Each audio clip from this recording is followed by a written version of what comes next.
Hey, hey. All right, guys, welcome back. So this is part two. If you didn't see part one, I put the free link to part one right there in the description box so you can watch that and then bounce back over here. Or if you're here with me in the live, then hi, guys. So we left off on a bit of a cliffhanger, and I can't do that. So here we go. So this could be he is planning on approaching in the next 3 months, because we did see him at the beginning as a Knight of Pentacles who's making the decision. Cataclysmic awakening, great to see you, honey. It could be that he's making the plan in the next 3 months. I'm going to be approaching her. 9 of Swords upright. He's a little nervous about this. He's a little nervous. He may be consulting with the cosmos, with the, I just say that because she's in this card, the 9 of Swords. We see this person who's wearing like a kind of like an astrolabe, like a star chart printed tunic, and we're seeing the constellations, and it makes me think that he might be paying attention to things like the zodiac, and maybe doing tarot card pulls or something like that, because he's stressed, like, I'm gonna approach her. I really want to. I feel like she's a kindred soul, but I'm nervous about it too, which is kind of like, being scared of a shadow. But I'm wondering if he's turning to something like astrology, checking into birth charts or something to like reassure himself, like, no, I know that there's a reason I'm drawn to her. 7 of Cups, he may be checking into a couple different things. He may be getting a couple tarot card spreads. He may be checking into astrology, or, like I said, natal charts or something to kind of figure a few things out about her, about their compatibility, which, I mean, that's not actually going to tell you anything. What matters is, what do you feel? And what matters is, how do you two really interact? But still, he may be intrigued. He's obviously intrigued to know more about her. And so maybe these are the ways that he can, before he actually either approaches her in a romantic sense, maybe these will be the ways in which he can get a little bit of insight, or at least, cultivate some ideas in his mind about how to approach her. Because I almost feel like that's the thing. How will I approach her? I can't wait to talk to her. She may be oblivious to the fact that I feel like she's somebody really important to me. I feel like she's a 2 of Cups. How am I going to explain that to her? Let me think, what's the best way to have communication? So maybe he's like looking into her natal chart or something like that, if he knows enough about her to find that out, to figure out what's her sign? How does she like to be approached? What would be the best kind of an approach? Because it is kind of feeling like he's coming in with this out of the blue almost. She doesn't know that he's had these vibes for her. So let me just ask about that, because I'm really hung up on I've never noticed that before on this card, is that the real reason why I'm so hung up on this. And I'm like, I want that outfit.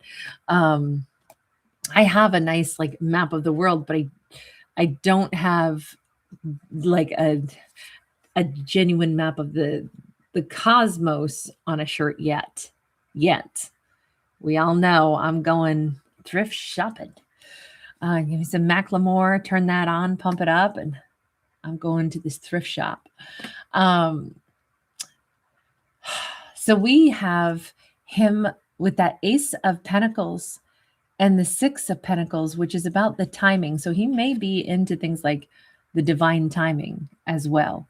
This might be more like he's checking for auspicious dates of when he should travel to her. I mean, maybe he's checking the weather, but I think it's more along the lines of somewhere in the next 3 months when the time is right. Up until then, it's still kind of crickets, right? We see the cricket here. But then I always think of the Gemini cricket song, When You Wish Upon a Star. Oh, wait, is that it? Or did I just go to Alice in Wonderland song? No, that's Gemini cricket, right?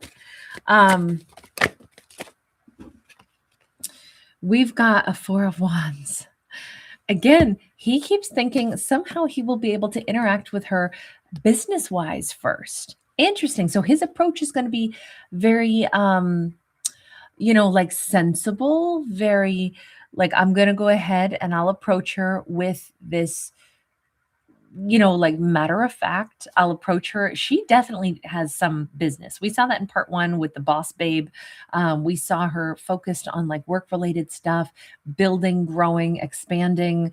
So I think he's going to approach her, especially with the Ace of Pentacles, and we have Pentacles all around here, with like a business proposition when the time comes. And it could be something to do business with her, buy something from her, collaborate with her. Sly. No, I think it's good. I don't think, he needs to be able to talk to her in a way, I already said at the end of part one, it's like he needs her to be able to look at him and see him, because right now she's very oblivious that anybody is attracted to her. Her mind is more on business and matter of fact details. So I think he's figuring the perfect route to approach her.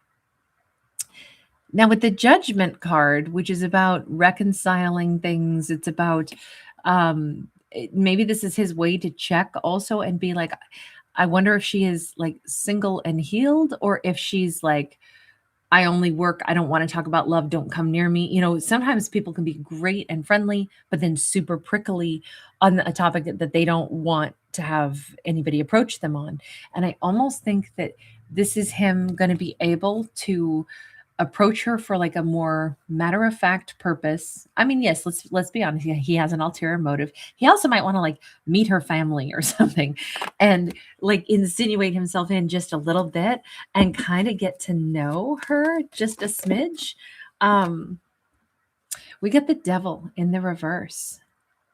This certainly feels like he's not doing it to be creepy or cruel or unkind or anything. It's just approaching her is a little different, because even if you come to her head on and be like, hi, I'd like your number, she would still possibly not believe that you want her number for any valid reason that has to do with attraction or courtship or anything. She's going to need somebody to like capture her attention, because she's very disconnected still. She's only thinking about business. She's only thinking about her happy life. She doesn't believe she'll ever be with anyone. That's what we saw in part one. So I actually think this is a great approach to her. Maybe it's a little bit underhanded, but I don't think so, because in truth, if he already admires her from work first, which is how he knew her first in part one, that's all legit. That's all straightforward. That is him, noticing her for her talents. That was one of the first things that he like recognized her for, and then wanting to get her to know her better, although he's already kind of fallen for her. I don't see anything toxic about that. I actually think that that's probably the nicest way for this to work.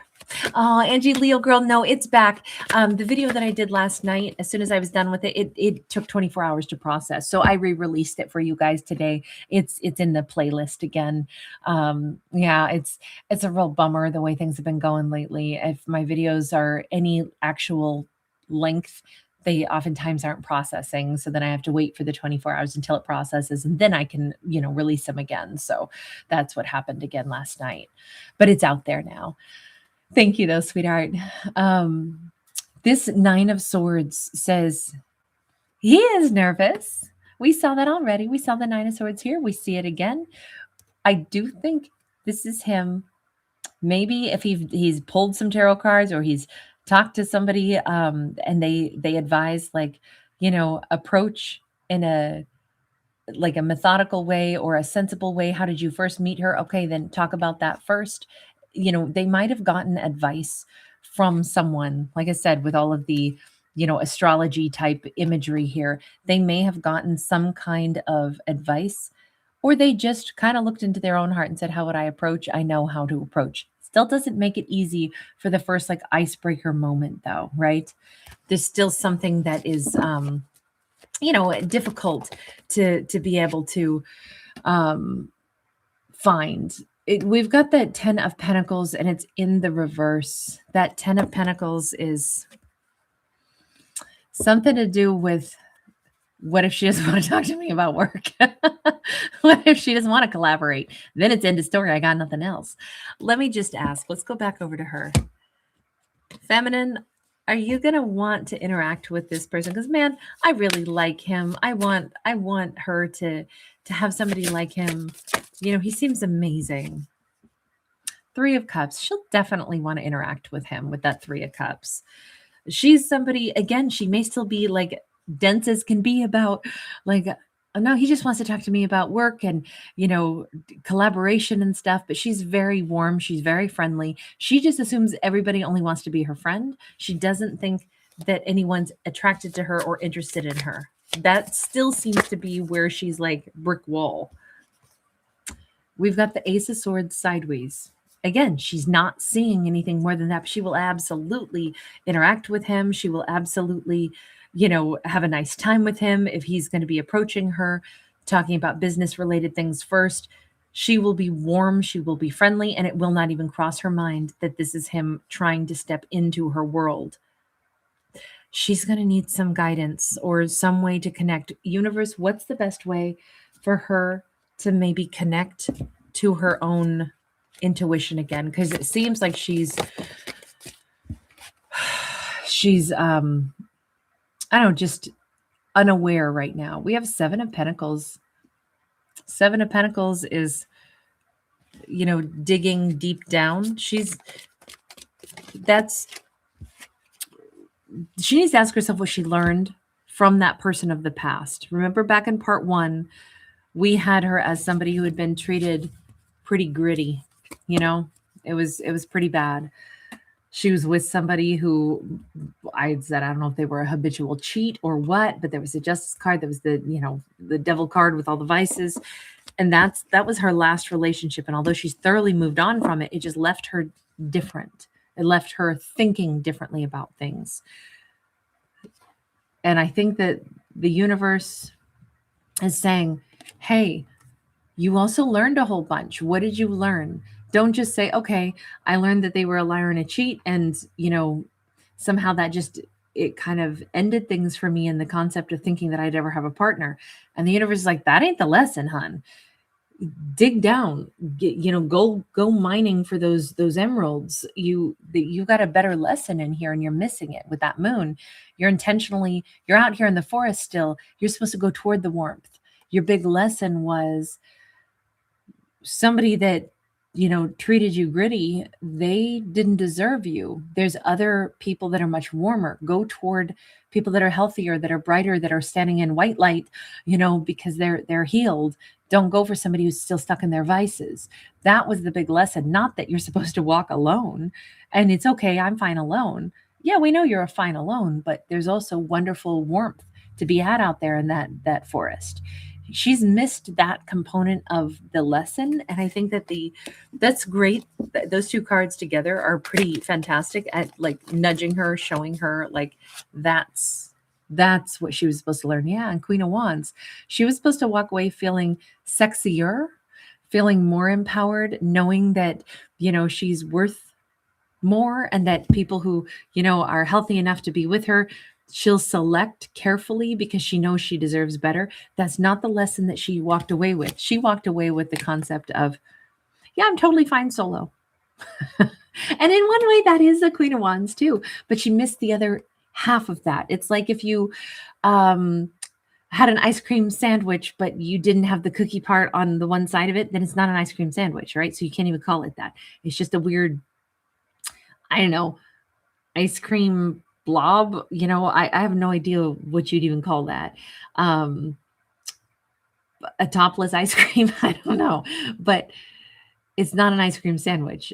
You didn't get the full lesson. You know, there's another half to this. So that's what the universe would say to her. My bigger question is she going to get that? Will she get that message at last? Ginger Montague, thank you so much, babe. Thank you so much. You're so lovely. That's what this felt like, right? This was her last hurrah. She was going to go solo. Thank you, babe. It's super sweet of you. We have a Six of Swords. We have the Guides. And we have the Seven of Wands. She has been guided all this time. Part of this has been her healing process, whether or not she knew it. She thought she was totally fine. Really, she was just avoiding any more complication because for a while, maybe her secret default that she didn't realize she had was, I just don't want to be with anybody else and then find out that they're a dirty cheat or whatever happened to me. So for now, I just want peace. And so I just want to stay away from anything that has to do with love or, interacting with another person. And she may have stayed that way for a while without realizing it. It was a protective, like, look, I just want to keep my peace. That means if I'm with somebody, they might cheat and then it throws me off kilter again. I just got over that. Thank you. No, you keep your loving eyes and your lips and your soft hands off my bod. I don't care. I just don't want anybody because it's easier to go solo and not have that disruption. That seems to be the protective, force field she put around herself, whether or not she knew it. And her guides have been trying to tell her that. With that 7 of Wands, it's kind of cute. I always love this card because we got this little ogre and he's huge and he's out here and he's crying because he's lost in the forest and all these little mice are here to help him. I just think it's the cutest card because he looks like they should be scared of him and instead they're here like, don't cry, giant ogre. I feel like her guides have been trying to tell her, don't hide out. Don't tell yourself you're an ogre and nobody wants you. That's you couldn't be more wrong. And I think she's gonna come back around. I think, thank God, this Knight of Pentacles is moving toward her because they're very drawn to her. And first, it's with admiration. And second, it's because they feel some real warmth toward her. And I think that is going to make her like either, I kept saying it's like she has to turn and see them and like really look in their face. Right now, she's kind of oblivious. She sees people, but she doesn't really take stock and be like, oh, this person's flirting with me. This person likes me. And this person is a nice person that I'm attracted to. She hasn't been like letting herself, click on and see anybody like that. And I think she will see them. She's certainly being guided to. What's the outcome for these two? Because we can see he's approaching. We can see he's put a lot of thought into this. King of Swords and the Strength card. These two are going to be able, she is going to be looking at him. She's going to realize there's something different about him. There is something more serious. There is something more truthful. He could be an air sign, doesn't have to be, but truth is a really big deal for her, obviously. But seeing that her feel safe next to him and, like, oh my God, this is really nice. You notice the butterflies say that this transforms everything. There's something about him that is so steady. So I would say calm, appreciative of her, but also he just seems like somebody who's like, from the beginning, he's moved slowly and confidently. And I think that that's exactly the kind of energy she needed in her life. So different than what she had, right? She had that Libra energy of the Justice and the Devil being replaced by the Strength card and a King of Swords. This is exactly who she needs to meet. They're going to make it.